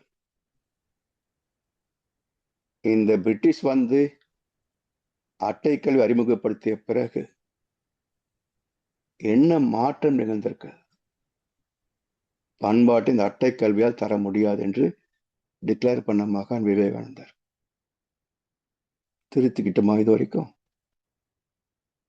இன்னும் இல்லை. எனவே இந்த அறிவை பெறுவது நமக்குள்ளே இறைவனை தேடினார் எங்கும் நிறைந்த இறைவனை பார்க்கலாம்.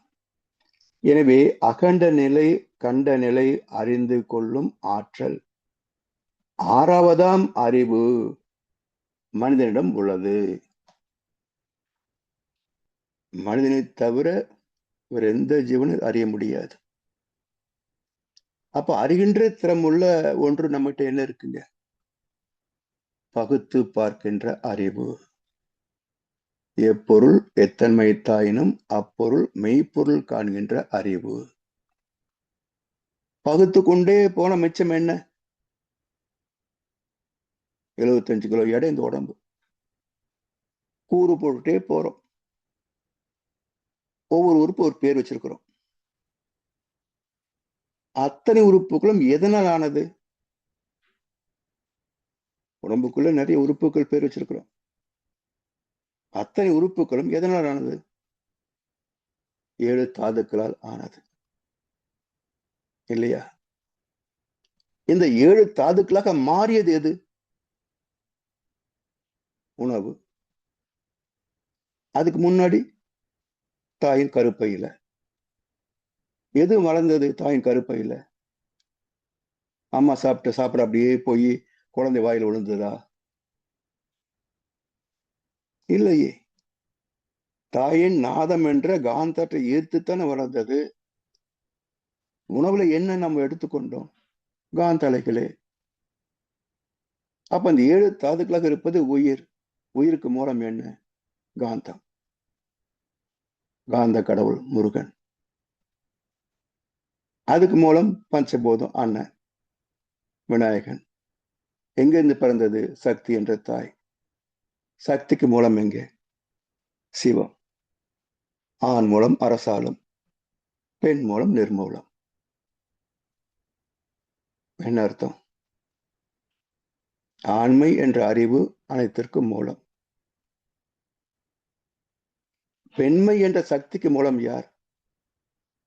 தனக்கு ஒரு மூலம் இல்லாத நிர்மூலம் ஆகிய அறிவு. ஆண் மூலம் அரசாளும், பெண் மூலம் நிர்மூலம். பெண்ணுக்கு மூலம் நிர்மூலமாகிய சிவம், தனக்கு ஒரு மூலம் இல்லாத சிவம். எனவே இது எல்லாம் அறிந்து கொள்ளும் ஆற்றல் ஆறாவதாம் அறிவு. அதுதான் நம்மகிட்ட இருக்கு. அகண்ட பேரண்டத்தில் புலன்களுக்கு எட்டா. இந்த அகண்ட பேரண்டத்தில் 2 ட்ரில்லியன் கேலக்சிஸ் இருக்குன்னு அளந்துட்டாங்க. ஆனா நமக்குள்ள அறிவு இருக்கான்னு அளந்தாங்களா? முடியலையே. சோ பிரபஞ்சத்தையே அளக்க முடிந்த விஞ்ஞானத்தால் நமக்குள் என்ன இருக்குன்னு அளக்க முடியலையே. எனவே அகண்ட பேரண்டத்தில் புலன்களுக்கு எட்டா ஆதிபரம் இறைநிலையை அறிந்து. அது புலன்களுக்கு எட்டாது. இறைவன் புலன்களுக்கு எட்டக்கூடியவன் அல்ல. நமக்குள்ளேயே மனசுக்கு பார்க்க முடியல, தங்கமான மனசுன்னு மார்பை தொட்டு காட்டுறோம். உயிர் இருக்கான்னு கேட்டா இன்னும் புதைக்கலையே, அதனால உயிர் இருக்கு.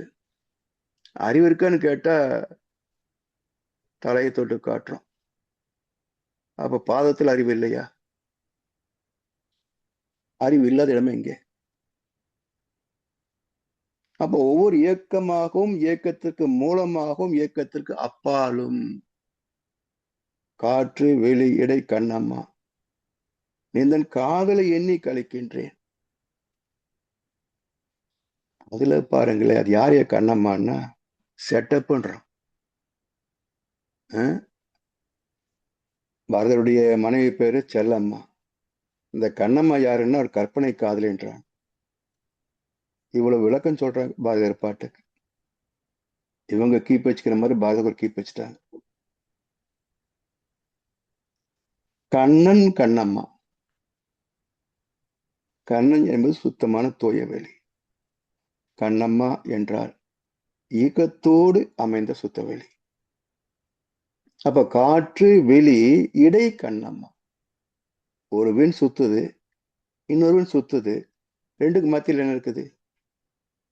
அதே சுத்தவெளி தான் இங்கேயும் இருக்கு, காந்த களமாக. அப்ப காற்று வெளி இடைன்னு ஒரு பெண்ணுடைய இடையை சொல்லல, காற்று வெளிக்கு இடையிலே இருக்கின்ற கண்ணம்மா, இயக்கத்தோடு உள்ள அறிவுன்னு சொன்னார். அப்ப எப்பொருள் யார் யார் வாய் கேட்பினும் அப்பொருள் மெய்ப்பொருள் எப்படி தெரியும்? இது மாதிரி விளக்கம் சொல்லுவான் ஒருத்தன். அதை நம்பிக்கிட்டு கண்ணம்மாவுக்கு ஒரு செட்டப் இருந்தது, அந்த பொண்ணுக்கு எடை வந்து ரொம்ப சன்னமா இருந்ததுன்னு கற்பனை பண்ணிக்கிட்டா. பாரதியாரை தரம் குறைச்சிட்டீங்க இல்ல. ஒரு சித்தருக்கு நிகரான பாரதியார் வெறும் விடுதலை கவிஞன் தானே பேசிட்டு இருக்கிறாங்க. அவருடைய கவிதையெல்லாம் படிச்சு பார்த்தோம்னா மிக பெரும் ஞானி, மிக பெரும் ஞானி. இந்த பிரபஞ்சத்தை அகக்காட்சியாக பார்த்த ஞானி அவர். அதனால்தான் சொன்னார், சக்திகள் யாவும் அதுவே, பல் சலனம் பிறத்தல் இறத்தலும் அதுவே, நித்தியமாம் இவ்வுலகில் கடல் நீரில் சிறு துளி போலும் இப்பூமி. இந்த பூமி எவ்வளவு பெருசு? கடல் பாக்குறீங்களே, அதுல ஒரு துளி எடுத்து பார்த்தா எவ்வளவு பெருசு இருக்கும்? கடல் எவ்வளவு பெருசு, துளி எவ்வளவு பெருசு? அது போல இந்த பிரபஞ்சம் கடல், ஒரு துளி இந்த பூமி. கடல் நீரில் ஒரு துளி போலும், அது சிறு துளி போலும் இப்பூமி. அப்ப பிரபஞ்சத்தையே பார்க்காத ஒருத்தர் சொல்ல முடியுமா? சரி, இதற்கு மூலப்பொருள் என்ன? அந்த பரசவ வெள்ளம் ஒரு கவி எடுத்து பார்த்தீங்கன்னா பிரபஞ்ச உயிரின வரலாற்றை மிக அற்புதமாக ஒரு கவியில கொடுத்திருப்பார். பரசவ வெள்ளம். அப்ப என்ன சொல்றாரு? தெய்வம் பல பல சொல்லி பகை தீயை வளர்ப்பவர் மூடர், உய்வது அனைத்திலும் ஒன்றாய் எங்கும் ஓர் பொருள் ஆனது தெய்வம். ஊர்வன பரப்பன நடப்பன சடப்பொருள் அனைத்தும் தெய்வமே. கடைசியில முத்தாய்ப்பா சொன்னார் பாருங்க, எழுத்தும் தெய்வம் எழுது கோலும் தெய்வம். அப்ப எழுத்து சொல்ற போது எங்க போதுங்க? பைபிளுக்கு போகும். ஆதியிலே வார்த்தை இருந்தது, அந்த வார்த்தை தேவனிடத்திலே இருந்தது, அந்த வார்த்தை தேவனாய் இருந்தது. யோவான் சுவிசேஷத்துல முதல் வசனமே இதுதான். மிக அற்புதமான துவக்கம். இப்படி ஆறாவதாம் அறிவு மனிதனிடம் உள்ளது. அகண்ட பேரிடத்தில் புலன்களுக்கு எட்டா ஆதிபரம் இறைநிலையை அறிந்து விண் உணர்ந்து அகண்ட கண்ட நிலைகளிலே நிறைந்த காந்தம் உணர. ஆதிபரம் இறைநிலையை அறியணும். அதுல இருந்து எப்படி விண் பிறந்தது, அந்த பிறப்பை உணரணும். உணர்ந்த பிறகு அகண்ட கண்ட நிலைகளிலே நிறைந்த காந்தம் உணர. அகண்ட கண்ட நிலைகளிலே நிறைந்த காந்தம் உணர. இதுல முக்கியமான ஒரு கருத்து இருக்குங்க. கண்ட நிலையில காந்தம் இருக்கு, சந்தேகம் இல்லை. இந்த பிரபஞ்சத்தில் காந்தம் இருக்கு, சந்தேகம் இல்லை. அகண்ட நிலை, எல்லையற்ற நிலை, அது காந்தமா? சுத்தவெளி காந்தமா? இல்ல, சுத்தவெளி ஏகாந்தம். அழுத்தம் என்னும் உந்து ஆற்றல் ஒன்றை கொண்டே, ஈர்ப்பு என்ற ஒற்றை ஆற்றல் தான். அதான் ஏகாந்தம். ஏகாந்தம் காந்தத்தின் இரு கூறுகளிலே ஒற்றை கூறு மட்டுமே உள்ளது, ஏகாந்தம். அப்ப வேற எங்க காந்தம் இருக்கும்? அகண்டத்துல எங்க காந்தம் இருக்கும் என்றால், இப்போ சயின்ஸ் சொல்லக்கூடிய கணக்கு பாருங்க. இந்த சூரியன் 7 லட்சம் கிலோமீட்டர் ரேடியஸ். ஆனா இதனுடைய பரப்பளவு எடுத்துக்கங்க.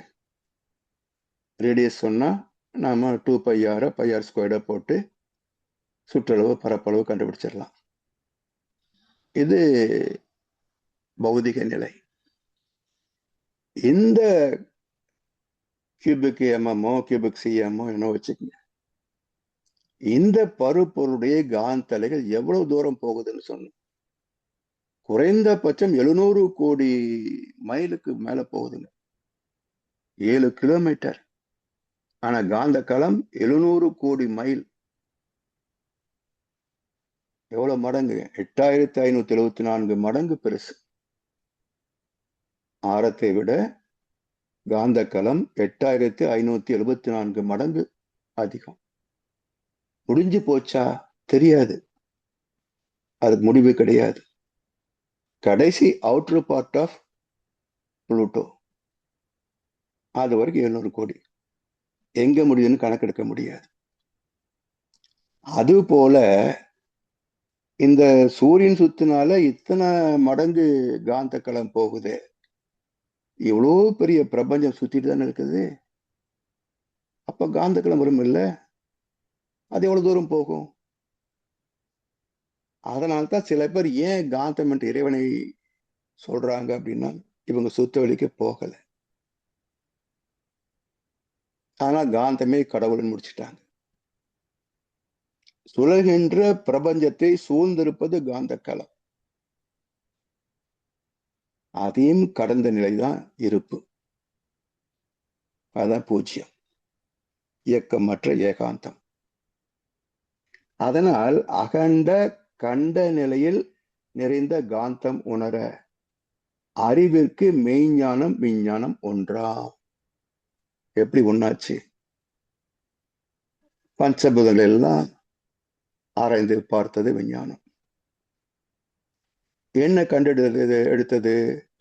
விண்களே அனைத்திற்கும் மூலப்பொருள். விண் என்பது என்ன? Tiny energy particle which cannot be further subdivided. Definition stands forever. அதுல மாற்றமே கிடையாது. ஆனா இந்த டெஃபினிஷன் கொடுத்த விஞ்ஞானி சொன்ன அளவு ஒரு எலக்ட்ரான், புரோட்டான், நியூட்ரான் சேர்ந்த அணு.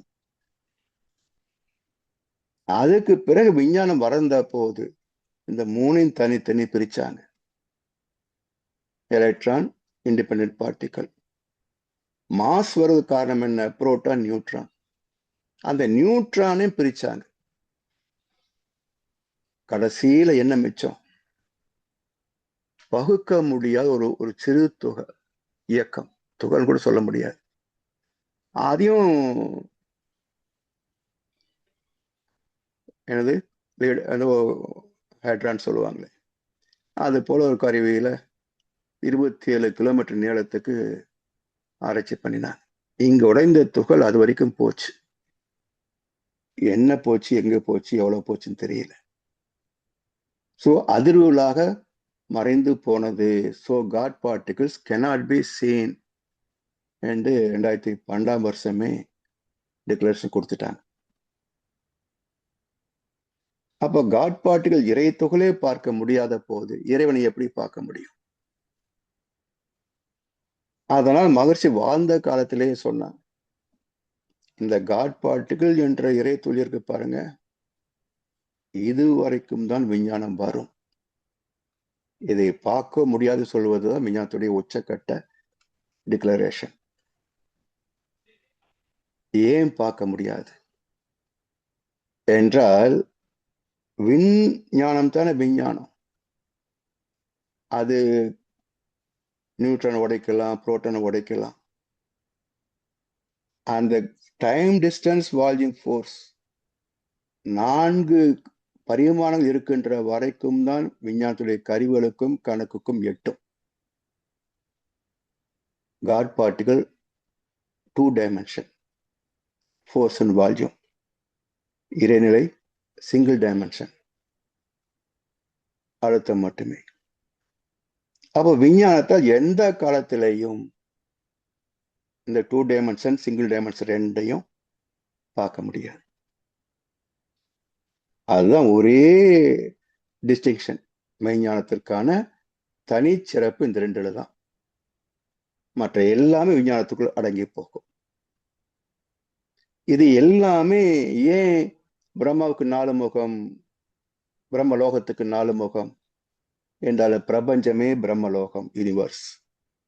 இங்கே காலம், தூரம், பருமன், வேகம் என்ற 4 அலகுகள் உண்டு, 4 முகம் உண்டு.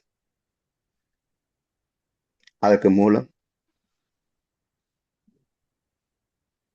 அதனால தத்துவங்கள் ஏற்கனவே கருவியும் கணக்கும் இல்லாமலே சொல்லிட்டாங்க. விஞ்ஞானம் அந்த விடைக்கான விளக்கத்தை தருகிறது. விஞ்ஞானம் ஏற்கனவே தத்துவத்தால் சொல்லப்பட்ட விடைகளுக்கு விஞ்ஞானம் விளக்கம் தருகிறது, ஸ்டெப் பை ஸ்டெப். அந்த விஞ்ஞானத்தோடு இணைத்து இதுதான் இறைநிலை என்று அறிவித்த, தெளிவித்த, விளக்கி சொல்லக்கூடிய ஒரே மகான் இந்த உலகத்துல வேதாத்திரி மகர்ஷி மட்டுமே. வேற எங்கேயாவது கேட்டு பாருங்க, கடவுள் தெரியாத கடவுள் ஒண்ணு, தெரிந்த கடவுள் ஒண்ணு கேட்டு பாருங்க, யாருக்காவது தெரியுமா? உணர்கின்ற தெய்வம், உணராத தெய்வம் என்று இருக்கான்னு கேட்டு பாருங்க. அப்ப அந்த அளவுக்கு ஒருத்தர் கண்டுபிடிக்க முடியுதுன்னு சொன்னா அவரை எங்க வைக்கலாம்? ஐயப்படாது அகத்து அது உணர்வானை தெய்வத்தோடு ஒப்புக்கொள்ளல் தீர்ப்பு சொல்லிட்டார் வள்ளுவர். அப்ப மகர்ஷி யாருங்க? மகர்ஷி யார்? தெய்வமா இல்லையா? அதனால் அகண்ட கண்ட நிலைகளிலே நிறைந்த காந்தம் உணர அறிவுக்கு மெய்ஞானம் விஞ்ஞானம் இரண்டும் ஒன்றா? இரண்டும் ஒன்று. இந்த இரண்டிலே எது முதல்? 2 இருக்கு இந்த உலகத்துல. எது முதல்? எண் என்ப ஏன எழுத்து என்ப இவ்விரண்டும் கண் என்ப வாழும் உயிர்க்கு. அப்ப மொழி பிறகு வந்தது, கணக்கு முதல்ல இருக்கு. எது கணக்கு? காலந்தூரம் பருமன் வேகம். இதுதான் கணக்குக்கு the core principles of mathematics. அதான் இந்த இயற்கை, அதான் பிரம்மம், அதான் பிரம்மலோகம். எனவே இந்த கணக்கை புரிந்து கொள்கின்ற போது மெய்ஞானமே இந்த 4 கணக்குகள் வழியாக நிரூபிக்கப்படுகின்ற போது விஞ்ஞானம். நிரூபிக்கப்பட முடியாத நிலையிலே அறிவின் ஒடுக்கத்தில் மட்டுமே அவரவர் சுயமாக உணரக்கூடிய நிலையிலே அது மெய்ஞானம். அவ்வளவுதான் வித்தியாசம். இப்ப எங்க துவைத்தம்? ஒன்லி அத்வைதம். அடுத்த நிலை வரும் வரையில் நீ நான் என்றோம், பதமடைந்தோம், ஒன்றானோம். அதுதான் பேரின்பம். அந்த பேரின்பத்தை தூக்கக்கூடிய வாய்ப்பு இந்த மனித பிறப்பு. அதிலே நாம் செய்த புண்ணியம் நல்ல ஒரு குரு இடத்திலே வந்து சேர்ந்தது. அந்த கடமை நம் கடமை. அறவாழ்வின் நாட்டத்தை சிறக்கட்டும் என்று சொல்லி வாய்ப்பளித்த செவிமடுத்த அனைவருக்கும் நன்றி பாராட்டி இந்த உரையை நிறைவு செய்கின்றோம். வாழ்களமுடன், வாழ்களமுடன், வாழ்க வையகம். மிக்க நன்றிகள் ஐயா. நன்றி ஐயா, வாழ்களமுடன். போல் மிகவும் சிறப்பான சிந்தனை. ஐயா நுழைவு செய்யும் பொழுது சொன்னார், இந்த இப்படியான ஒரு குழுவிடம் வந்து சேர்ந்து நாங்கள் செய்த எவ்வளவு புண்ணியம் என்று சொல்லி, அதே போல் அந்த குழுவிடம் வந்து சேர்ந்து அந்த தத்துவங்களை எங்களுக்கு விளக்கிறதுக்கு ஐயாண்ட வாயால கேட்பதற்கு நாங்கள் புண்ணியத்துக்குமே புண்ணியம் செய்திருக்க வேண்டது என்னுடைய கருத்து ஐயா. அடுத்ததாக அன்பர்கள் ஏதாவது கேள்வி கேட்க ஒன்று விரும்பினால், இல்லாட்டி உங்களுடைய கருத்து பெற ஒன்று விரும்பினால் கைகளை உயர்த்தி ஐயாவுடன் கேட்டுக்கொள்ளலாம்.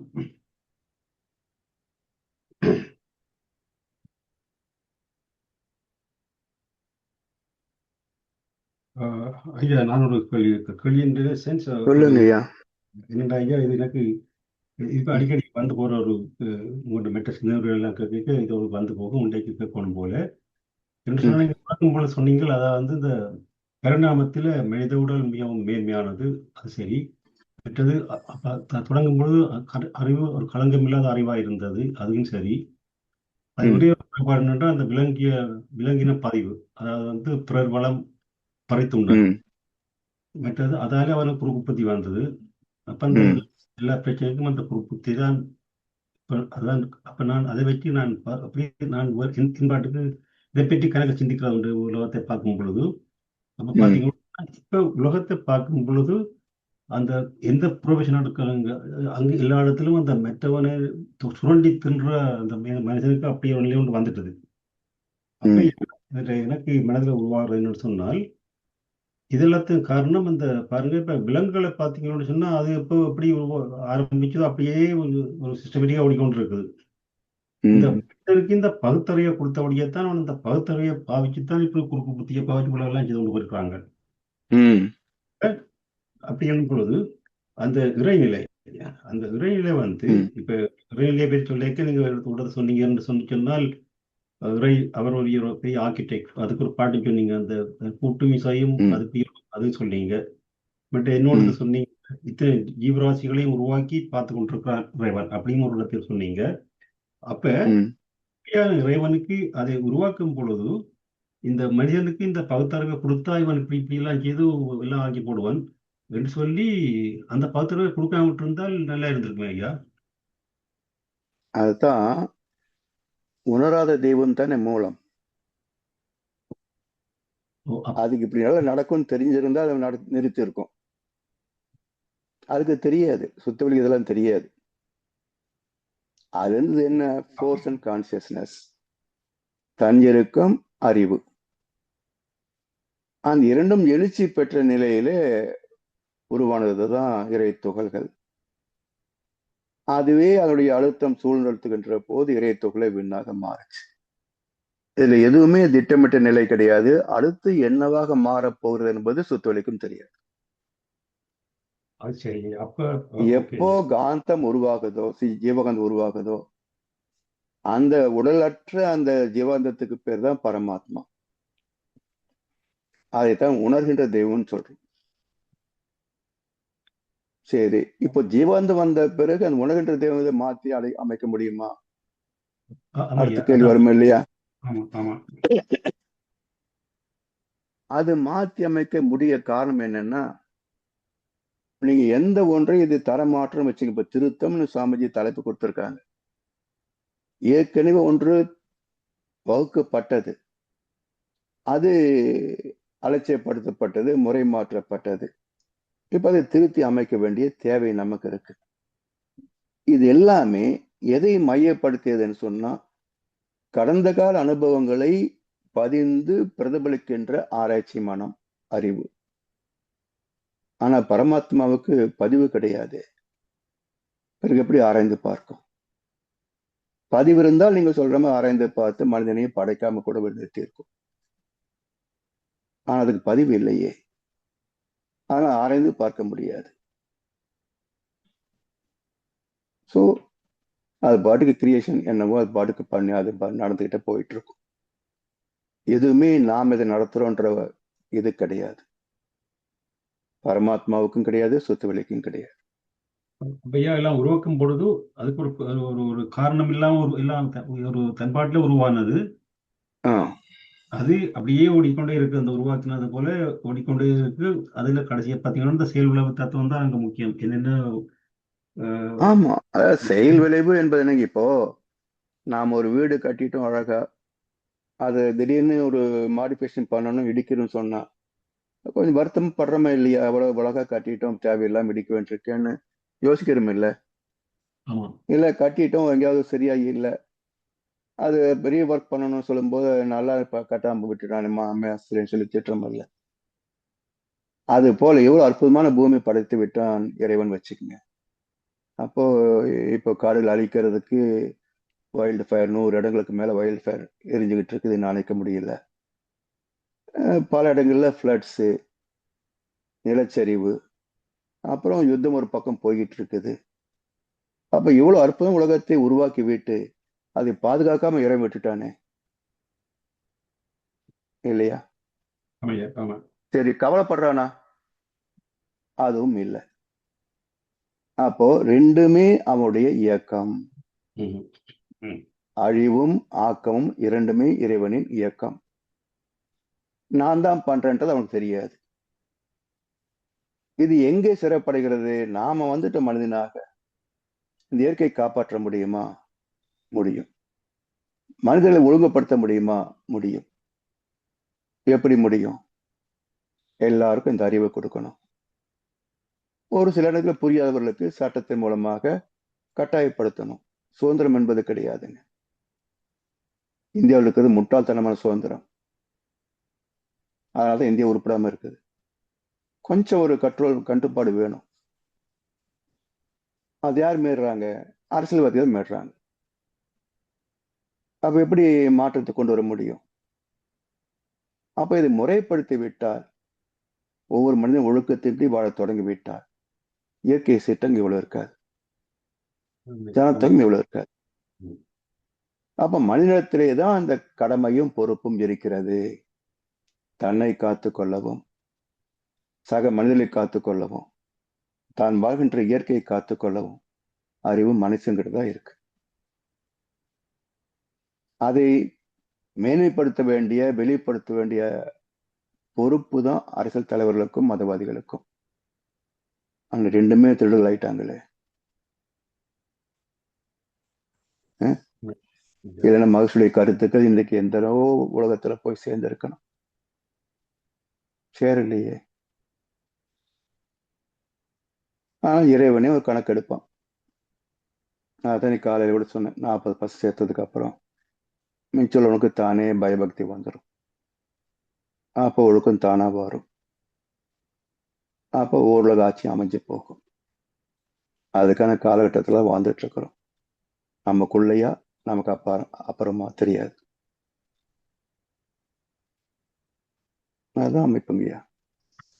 ஐயா, அடுத்தது இன்னொரு சின்ன புள்ளி இருக்குது. இதை நீங்கள் ம் இதற்கு முந்தைய சொல்லியிருப்பீங்க. எனக்கு இப்போ மனதில் வந்ததை கேட்கிறேன்னா, இந்த ம். காந்தக்களத்தை பற்றி சொல்லும் பொழுது சூரியனுடைய அலைவீச்சு 700 கோடி மைலோ அப்படி என்ற ஒரு அப்படியே சொன்னீங்க.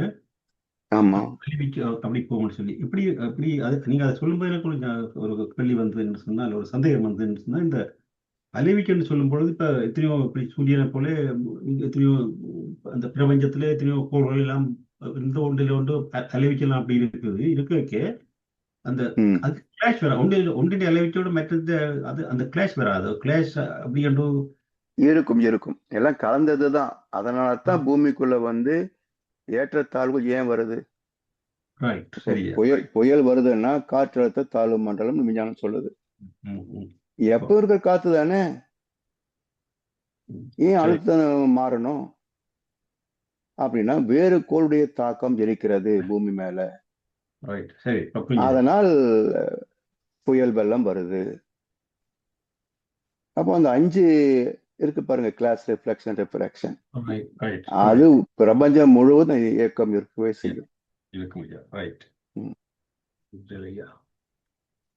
அன்றாடபடி யாராவது ஐயாவிடம் ஏதாவது விளக்கங்கள் கேள்வியை கேட்கணும்னு சொன்னால் கேட்டுக்கொள்ளலாம். இல்லாட்டி நாங்கள் ஐயா வளமுடன் ஐயா. கேளுங்கம்மா. வாழ்க்கமுடன்மா, சொல்லுங்க. ஐயா, கோள்களுடைய தாக்கம் சொல்றீங்க. பூமியிலேயே கூட ஒரு பக்கம் வெப்பம் அதிகமாகுதுன்னா அப்ப பேலன்ஸ் பண்றதுக்கு இன்னொரு பக்கம் அந்த இது வர்றது அது இயற்கை தானே, பேலன்சிங் ஆக்டிவிட்டி தானே அது. பேலன்சிங் இதுக்கு இருக்குமா? ஆனா கோளுடைய அது தாக்கம் எதுக்கு வரணும்? கோளுடைய தாக்கமா? இல்ல, அது வந்து அது எதுக்கு? இப்போ ஒவ்வொன்றுக்குள்ளயும் இப்ப பூமி எடுத்துட்டீங்கன்னா பஞ்சபூத சேர்க்கை ஒரு அமைப்பு இருக்கு, ஆஹ் சரிங்களா? இதனுடைய காந்த அந்த களத்துல சந்திரன் சந்திரன் பயந்துட்டு இருக்கு. இதே ஆமா தாண்டி போற போது நம்முடைய மற்ற துணைக்கோள் இருக்கு இல்லையா, இருக்கு. சூரிய குடும்பத்திலே அது சுத்திட்டு இருக்கிற போது அது ஏதாவது வேகம் ஏற்படுது, அது சலனம் ஏற்படும் இல்லையா, அந்த கிளாஷ், அந்த சலனம் ஏற்படுகின்ற போது இந்த அழுத்தத்துல ஏற்றத்தாழ் வரும். அந்த ஏற்றத்தாழ் வரும்போது பூமி அழுத்துதுன்னு வச்சுக்கங்க ஒரு பகுதியில, அப்ப அழுத்தினா அந்த இடத்துல எதை அமுத்த முடியும்? மண் பகுதி உள்ள போகாது, தண்ணி தான் உள்ள போகும். அப்ப தண்ணி வந்து அழுத்தும் போது மிச்சம் உள்ள பிதுங்கமாகும். அது பிதுங்குற போது பூமி சுத்துற வேகத்துல அந்த பிதுங்குற தண்ணி நமக்கு வந்து புயலும் தண்ணியும் சேர்ந்துதான் வரும். புயல் காத்து மட்டும் தனியா வர்றதில்லை, தண்ணி சேர்ந்தே வரும், புயலும் வெள்ளம் சேர்ந்தே தான் வரும். அப்ப அந்த காற்றும் அழுத்தம் பிளஸ் அது அழுத்துவதனால் ஏற்படக்கூடிய தண்ணி பிதுக்கம் பூமி சுத்துற வேகத்துக்கு கரையை நோக்கி அடிக்கும்.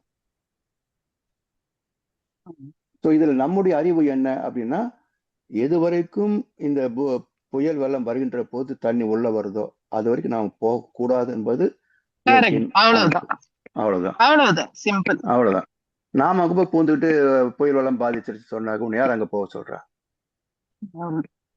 இல்லைங்களா? அப்ப அறிவை கொண்டு இயற்கை மதித்தால் இந்த சீற்றம் நம்மை பாதிக்காது, அது இயற்கை நிகழ்வு. ஆக்சுவலா ஐயா, இறைவன் அப்படின்னு சொல்லக்கூடாது, இறைநிலைதான். இறைநிலைதான் கரெக்ட். உணர்வு, ஆமா, உணர்வு அப்படின்ற ஒரு ஒண்ணு வந்துரும். இறைநிலைதான். இறைநிலையில ஒரு மனிதன் தான் வந்து பூரணமான இறைநிலை. ஆனா மனதளவுல மனிதனாவும் இருக்கலாம், இல்ல விரிந்தா இறைநிலையாவும் இருக்கலாம். சோ இந்த பிரபஞ்சத்தையே இது பண்ணக்கூடிய இது வந்து அவனுக்கு இருக்கு. சோ இறைநிலையினுடைய ஒரு முழு தோற்றம் தான் வந்து மனிதன். ஆமா, இந்த இறைநிலை வார்த்தையே வரலாறு வந்த பிறகுதான் வந்துச்சு. அதுக்குள்ள வந்து அதுக்குள்ள அந்த இருக்கிற அறிவுங்கிறத செயலுக்கு ஏற்ற விளைவு. ஆமா, செயலில் திருத்தம் வந்தால்தான் விளைவில் திருத்தம் வரும். சொல்லுங்க. அதுக்கு முன்னாடி ஏன் இறைவன் என்ற வார்த்தையை பயன்படுத்துறாங்க சொன்னா, மக்களுக்கு வந்து புரிந்து கொள்ளக்கூடிய அறிவு இல்லை. ஆனா நம்ம அப்பாற்பட்ட ஒன்று இருக்குன்னு தெரிஞ்சதுனாலதான் பூமாதேவி, சூரிய பகவான், சந்திர பகவான் எல்லாத்துக்கும் வடிவங்களை கொடுத்து மனுஷன் மாதிரியே அப்படின்ட்டாங்க. இப்போ சயின்ஸ் டெவலப் ஆகும்போது நமக்கு நம்ம கோள்கள் சொன்னா நம்ம மனிதனை வச்சு இப்போ கும்பிட்டுட்டு இருக்கிறோம். ஆனாலும் அதை வணங்கும் போது நம்ம எதை யோசிக்கணும், இந்த கோள்கள்லாம் இப்படி இயங்கிக்கிட்டு இருக்குது, இதுக்கு தாய்கோள் சூரியன். அந்த தெளிவோட வணங்கி வந்தோம்னா நவகிரகத்தை சுத்துறதுல ஒரு நன்மை இருக்கும். இல்ல இல்ல இது மாதிரி தான் மனுஷனா தான் இருக்கிறாங்க, எங்கேயோ இருக்கிறாங்கன்னு சுத்திட்டு இருந்தா அது என்ன பிரயோஜனம் இருக்கும்? இல்லைங்க, இறைவன் சொல்றதுனால மனிதன் வந்து ம். தன்னை போல ஒரு ஆ உருவமா தான் அதை உருவகப்படுத்தி, அதனால ஆமா அதுகிட்ட அது ஏன் இப்படி செய்யக்கூடாது, அது ஏன் அப்படி செய்யக்கூடாதுன்ற கேள்வி எல்லாம் ஆமா, வர்றதுக்கு காரணமே காரணம் அதுக்கு அதுதான் வந்து அத அதுதான். வந்து ஒரு நம்மை போல ஒரு உருவமா பாவிக்கிறது தான். அது ஆமா ஆக்சுவலி செயலுக்கேற்ற அந்த ஒழுங்கு அப்படிங்கிறது ஒண்ணுதான் இறைவன், வேற எதுவுமே ஆமா இறைநிலை. அது ஆமா எல்லாத்துக்குள்ளயும் இருந்து தானா நடக்குதே ஒழிய அங்க வந்து அந்த இறைவனுக்குன்னு ஒரு தனி பவரோ எதுவோ கிடையாது. கிடையாது. இது ஏன் சொன்னாங்கன்னு பாத்தீங்கன்னா, அதுலயும் இறை தத்துவத்துல மையம் வச்சிருக்கிறாங்க. இப்ப மனிதன் தான் இறைவனை அடைய முடியும் அப்படின்றதுனாலதான் இறைவனை வணங்குகின்ற வடிவங்கள் மனித வடிவத்தையே கொடுத்திருக்கிறாங்க. அதுலயும் கொஞ்சம் முரண்பாடு வருது ஆஹ் வச்சுக்கங்களேன். இப்ப தசாவதாரம் ஆஹ் சொன்னீங்கன்னா, மீன் உடம்பு மனித தலை இல்லையா? நரசிம்ம ஆமா, அவதாரம் சொன்னா மனித உடம்பு சிங்க சிம்மம் சிம்மம் சிங்க தலை. அப்ப என்ன சொல்றாங்க? எதுவாக இருந்தாலும் மனிதனால் தான் இறைவனை உணர முடியும் அப்படின்றதால மனித வடிவம் இணைப்பில்லாத விக்கிரமே கிடையாது. ஸோ இப்படி அவங்க சொன்ன கருத்துல வந்து புரிந்து கொண்ட விதம் தான் முரண்பாடே தவிர அவங்களுடைய நோக்கமும் உட்கருத்தும் சரியானதுதான். அந்த வார்த்தைக்குரிய ஐயா. பொருள் நம்ம யோசிச்சு பார்க்கணும். அதான். இந்த பிரளயம் வந்தா உலகத்தை வந்து அழிச்சிருவாரு இறைவன் சொல்றது கூட மனிதன் தான் தப்பு. ஆமா, உலகத்தை அழிக்கிறார். இறைவன் எங்கேயுமா அழிக்க போறான்? அதாவது இறைவன் பல உருவங்களாக வந்து மனிதர்களாக வந்து உலகத்தை அழிக்கிறான் அப்படின்னு எடுத்துக்கலாம். ஆமா, அப்படித்தான் நம்ம புரிஞ்சுக்க வேண்டியிருக்குமா. ஐயா, அப்புறம் வந்து இந்த பாடலுக்கு வந்து சொல்லுமா. ஒரு தலைப்பு கொடுத்துட்டாங்க, பண்பாட்டு திருத்தம் வேண்டும்னு. இப்ப ஆ இந்த பாடல்ல அத பத்தி ஒண்ணும் இல்ல. அப்ப என்ன சொல்ல வர்றாரு, அந்த தலைப்புக்கு என்ன மெசேஜ்? அதாவது அறிவு திருத்தம் உணர்வா? எப்படி? ஆமா, இப்போ அந்த கடைசியில பாத்தீங்கன்னாமா, அந்த அறிவிற்கு மெய்ஞானம் விஞ்ஞானம் ஒன்றாம். ஆமா. அதாவது அறிவின் பயணம். அந்த அறிவின் பயணத்துல மனிதனாக வந்த பிறகு அறியாமையின் காரணமாக இல்ல சில குறுக்கு புத்தியின் காரணமாக இத நீதியை மறைச்சு சடங்குகளை கொண்டு வந்துட்டாங்க. பொருளாதார ரீதியாக சொத்து உரிமை கொண்டு வந்துட்டாங்க. இதை திருத்தி அமைத்து விட்டோம் என்றால் அதான் பண்பாடு திருத்தம் வேண்டும். பண்படணும். அது ஏற்கனவே பண்பட்டது உடல் அளவில் உலக பண்பாட்டு இருக்குமே தவிர அதுவே மீண்டும் சிதைந்து உணவுகள் மூலமாக இன்னைக்கு ஃபாஸ்ட் ஃபுட் எல்லாம் கொண்டு வந்து உடம்பை கெடுக்கிறோம். அப்ப இதெல்லாம் திருத்தி அமைப்பது அதான் பண்பாடு திருத்தம் வேண்டும். இன்னும் திருந்தல, அது வரணும்ன்றார்.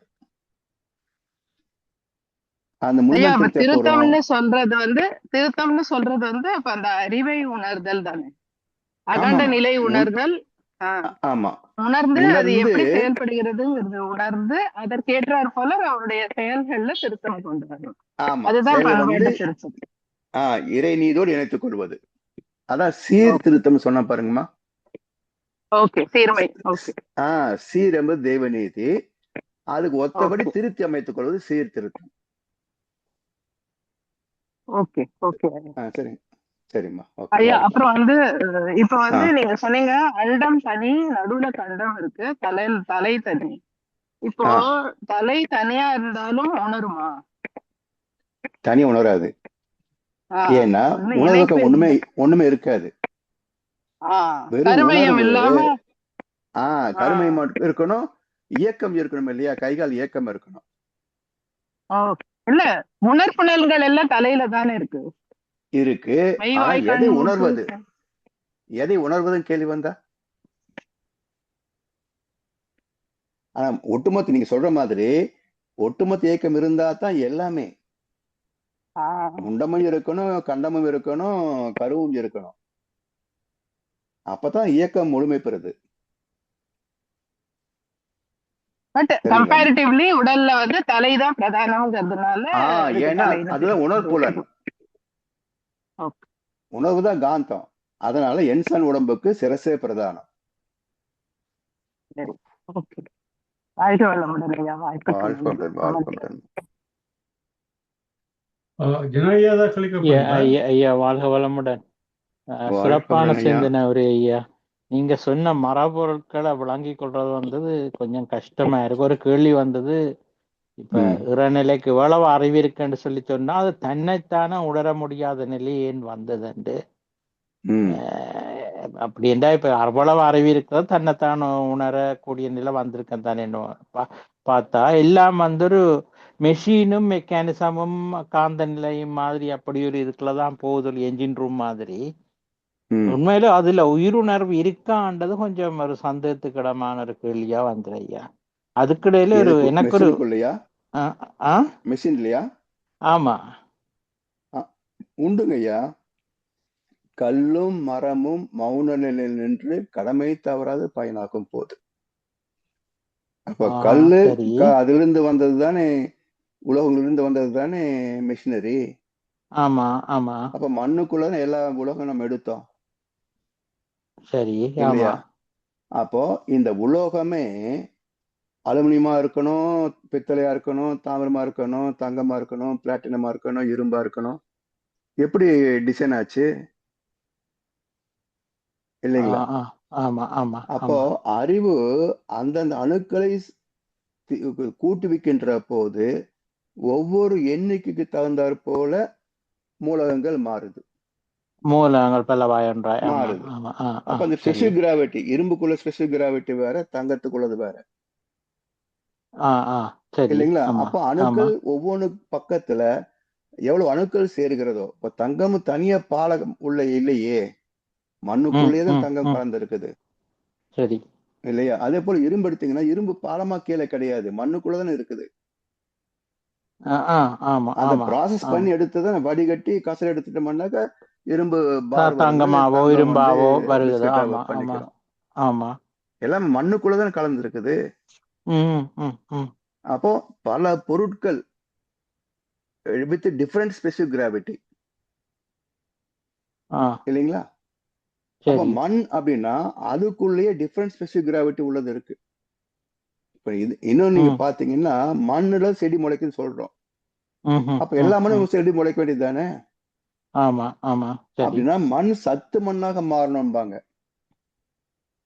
அப்ப மண் எப்படி சத்து மண்ணாக மாறுவது எப்படி இல்லையா? அதுக்குரிய அப்ப அதுலயும் மூலங்கள் காந்தத்தோட ரிஃபைனேஷன் வருது. மணல் மண்ணாகி மண்ணு சத்து மண்ணாகி சத்து மண்ணில் தான் தாவரம் வரும். சரி சரி ஆமா. அப்போ எல்லாத்துலயுமே அந்த நுண்ணிய அணு தன்மையும் அதனோடு சேர்ந்த காந்தத்தன்மையும் காந்தத்தன்மையும் இருக்குது. இந்த ரெண்டு சேர்கின்ற போதுதான் விதையின்றியே முளைக்குது இல்ல. ஓ புல்லுக்கெல்லாம் யார் விதை போடுறோம் இல்ல. பூண்டு ஒரு பல் எடுத்து வச்சீங்கன்னா அதே மாதிரி பூண்டு வந்துருது. சரி. தென்னை வாழை மரம் அதே போல ஒரு கண் எடுத்து வச்சாதான் வாழை மரம் வரும். தேங்காய் கொப்பரையா இருக்குது, அதை உள்ள வச்சோம்னா தென்னங்கன்று உருவாகுது. அப்படி எத்தனை வகையில பிறப்பு இருக்கு பாருங்க. பஞ்சபூதங்களிலிருந்து பிறப்பது புல்லு, முளைத்த ஒரு தன்மையிலிருந்து இன்னொரு தன்மைக்கு வந்தது பூண்டு. அது ஒரு வகை வாழை மரம், தென்னை மரம், மனிதர்கள், ஜீவராசிகள் எல்லாம் இல்லைங்களா? 3 வகை பிறப்புன்னு சொல்லி ஒரு கணக்கு இருக்குங்க, யோசிக்க மறந்துட்டேன் அது. அதாவது வித்து இல்லாமல் பிறப்பது, ஒன்றிலிருந்து ஒன்றாக தழைப்பது, வித்தினால் உருவாவது அப்படின்ற மாதிரி ஏதோ ஒரு கணக்கு சிந்தனை எழுதி வச்சு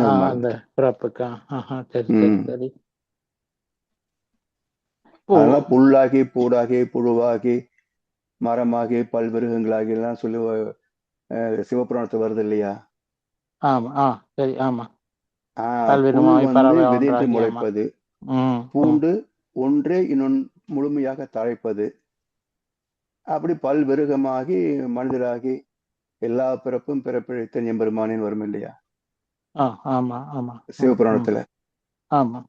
அது மாதிரி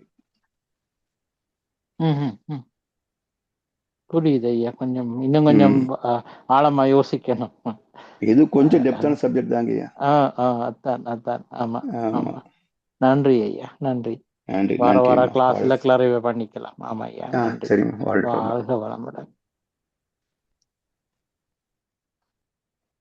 ஐயாவுக்கு வாழ்த்து கூறி நிகழ்ச்சிகளை நிறைவு செய்வோம். இன்று மகரிஷியின் கவிதைகளுக்கு மிகவும் சிறப்பாகவும் தெளிவாகவும் விளக்கங்களை அளித்த முதுநிலை பேராசிரியர் பழனிசாமி ஐயா வாழ்க வளமுடன். வளமுடன்.